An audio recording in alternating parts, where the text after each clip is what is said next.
טוב, שלום לכולם, נפגשים שוב פרשת השבוע, ופרשת השבוע, פרשת תצווה, פרשה שמינית בספר שמות.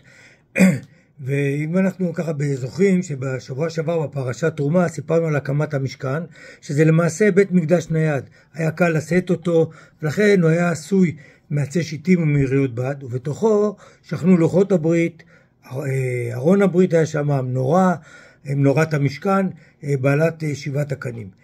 בפרשת השבוע תצווה, אלוקים מצווה להכין שמן זית זך למנורה, כדי שהיא תדלוק כל היום, מה שנקרא היא תהיה נר התמיד. עכשיו לגבי העניין הזה של נושא של נר התמיד, כדי שנבין מה הכוונה, מה זה הנושא של נר התמיד, להעלות את נר התמיד.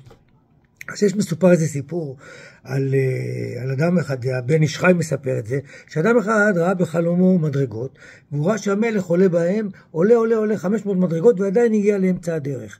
הוא הלך למלך ואמר לו, תשמע, אני ראיתי אותך, חלמתי אותך בחלום, שאתה עולה מדרגות, עולה 500 מדרגות, ועדיין הגעת לאמצע הדרך. המלך חיבק אותו, אמר לו, מה, איזה יופי, איזה חלום מבורך, זה, תנו לו 1000 זהובים.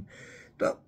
הוא הלך, סיפר לאשתו, אשתו סיפרה לשכנה, השכנה אמרה לבעלה, תקשיב, השכן, ככה וככה, הוא ראה שהמלך עלה 500, ותלך אתה למלך, תגיד לו שראית אותו, שהוא עולה לא 500 מדרגות, אלא 1000 מדרגות, ומגיע לפסגה למעלה, ואז הוא קיבל 1000 זהובים, ואתה תקבל 2000. טוב, הוא הולך למלך, הוא אומר לו, תשמע המלך, חלמתי חלום, וזה, שאתה עולה במדרגות, אתה עולה 1000 מדרגות, אתה מגיע עד למעלה, עד הפסגה, וזה, ואתה מגיע עד למעלה, עד הפסגה, איזה יופי. המלך אמר, קחו אותו, תעיפו אותו מפה, תגלגלו אותו מכל המדרגות. הוא התפלא, אמר, תשמע, אדוני המלך, מה זה, איפה הצדק פה? השכן שלי סיפר מחצית ממה שאני אמרתי לך, והוא קיבל 1000 זהובים. המלך אמר לו, כן, השכן שלך בישר לי חלום טוב, ואתה בישרת לי חלום רע.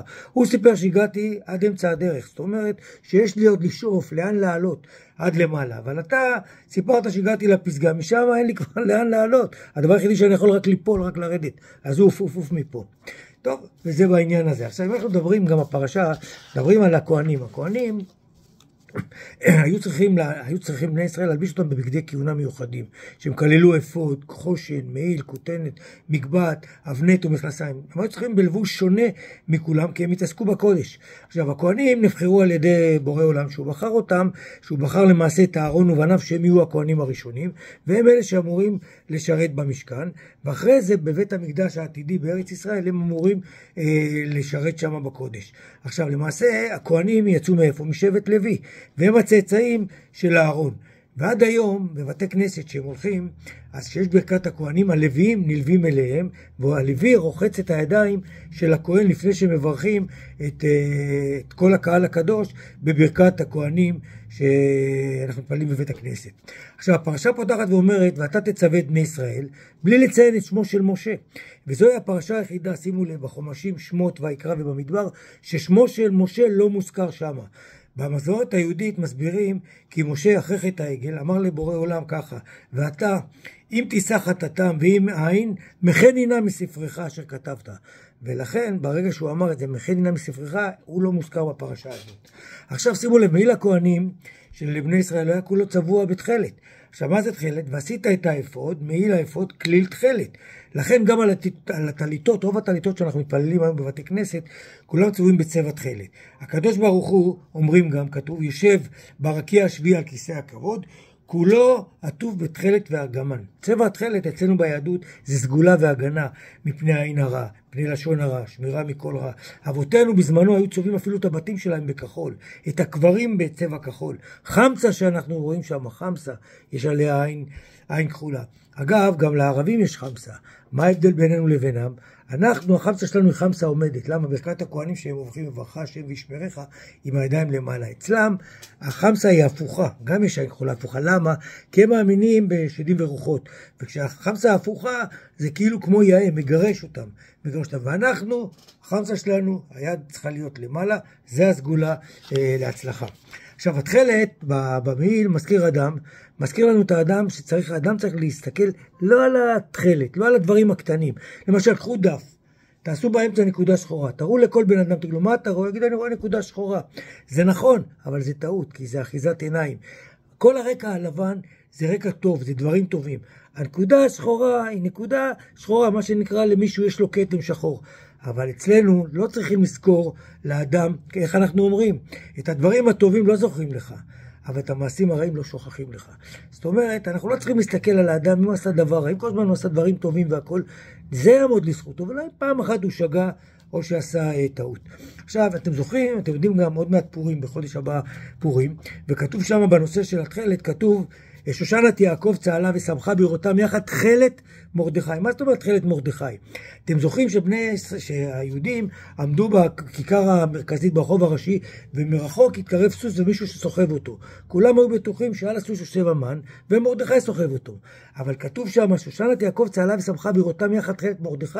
רק היהודים הבחינו שלמרדכי הציציות שלו היו צבע תכלת, הם יצאו, בצבצו מתחת לחולצה שלו, וכשהם ראו, אז הם שמחו, כי הם ידעו שמי שמגיע על הסוס זה מרדכי.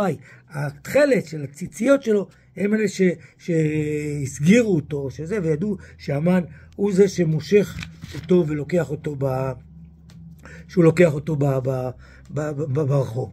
עכשיו, אם אנחנו ממשיכים בעניין הזה, אז דיברנו על העניין של, שוב פעם, של העניין של בעלות הארון את הנרות בין הארבעים, יקטירן הקטורת תמיד לפני אדוני. כן, למה? כדי שזה יהיה נר התמיד, שהוא צריך להקטיר אותם. אותו דבר אנחנו בחיים, לעלות נר תמיד זה תמיד, אנחנו צריכים, איך אמר, מספר את זה פה הבן איש חי, סיפור בעניין הזה. איך הוא מספר? זאת אומרת ככה, היה אדם אחד, שהוא רצה למעשה, לפני מותו, הוא רצה לדעת מה קורה, הוא רצה לבחון את הילדים שלו, הוא בא לשלושת הילדים שלו, ואמר להם, תקשיבו, אני רוצה לדעת, כתב להם מכתב, הוא אמר, אני אבוא לבקר אתכם, ואני רוצה לבקר ולשאול אתכם שאלה. בא לבן הבכור ביום הראשון, אמר לו, תגיד, אני רוצה לדעת איך אתה תזכיר את השם שלי אחרי מותי, שאני אלך מהעולם, מה אתה תעשה לעילוי נשמתי?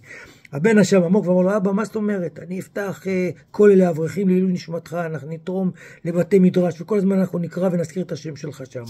אמר לו, תודה רבה, אבא, התרשם. הלך לבן השני, התארח אצלו, ואמר לו, תגיד לי, איך תזכור תעשה לעילוי נשמתי? אמר לו, אבא, אני אקים ישיבה קרוב לקבר שלך, ויהיו שם תלמידי תורה יום ולילה, ואני אתרום, ואני אעשה, ואני הכל כדי להזכיר את השם שלך. הוא שאל את הבן השלישי שלו, איך אתה בדיוק רוצה לזכור אותי, לעלות, להזכיר את לעילוי נשמתי? אמר לו, אבא, תשמע, בוא אני אקח אותך ליער ואני אתן לך את התשובה. הבן השלישי, מה עשה? נתן לאבא שלו תרביל, ונתן לו כד מים גדול. ואמר לו, אבא, תביא איתך לפיד ותבוא איתי ליער. הם הולכים לשם, הבן מה עושה? מכניס את האבא לתוך מנהרה, הבן גם מביא איתו לפיד, גם לקח תרמיל, הוא מדליק את הלפיד והוא הולך עם אבא שלו. הם הולכים מתוך הזה, שעתיים מתוך המנהרה, אחרי שעתיים הלפיד של הבן קבע. אז הבן אומר לאבא, תן לי את הלפיד שלך, אני אדליק אותו. אז האבא אומר לו, התחיל לגמגם, אמר לו, מה, שמחתי עליך, לא לקחתי לפיד, ראיתי שאתה מביא לפיד, בשביל מה אני אקח לפיד? אז אמרתי, שאני סוף חושב עליך. אז הבן שתק, אמר כלום, הוציא מהתרמיל שלו לפיד שהוא הביא איתו, והוא הדליק את זה, אבא, ואומר לו, אבא, בוא חוזרים הביתה. אז האבא מופתע, אמר לו, רגע, אני לא מבין, אתה הבאת לפיד, אז למה ביקשת שגם אני אביא לפיד, ולמה אנחנו בעצם חוזרים? אז הבן חייך ואמר לו, אבא יקר, תקשיב טוב. אני רציתי לענות לך על השאלה, והנה התשובה שלי. התשובה שלי אומרת, אל תסמוך על אף אחד בחיים. אתה עדיין חי, וזה הזמן הכי טוב בשבילך לדאוג לעילוי נשמתך שלך. הוא אומר, תבלה, תחיה בחיים, תעשה מצוות, תעזור לאנשים, תעזור לזולת. כל הדברים האלה הם יזכו אותך. הדברים האלה הם אלה שיעלו, יעשו איתך חסד, והם אלה שיזכירו לאנשים מי אתה היית. אל תסמוך על אף אחד. תסמוך רק על עצמך, כי אם אתה רוצה להאמין לאחרים, ואתה נותן להם היום את הקרדיט שהם אלה שיעשו לך, זה יתבררו כהבטחות שווא. אז לכן, בעניין הזה, אתה בזמנך עכשיו, תעשה את הדברים שהדברים שלך יזכו אותך, ויעלו את שמך לעילוי נשמתך. אז בזאת נסיים את הפרשה, ועוד הפעם, בלי שלא נזכיר שיהיה לנו רפואה שלמה על כל חיילי צבא הגנה לישראל, שכל הפצועים וכל הזה, שייתן רפואה שלמה בורא עולם, שיחזיר אותם לאיתנם, שכל החטופים, כל החטופות, כל השובים, כל השבויים, כולם יחזרו בעזרת השם אלינו, ואנחנו במלחמה הזאת ננצח בעזרת השם, כולנו ביחד כולנו ננצח. שיהיה לכולנו שבת שלום ומבורכת.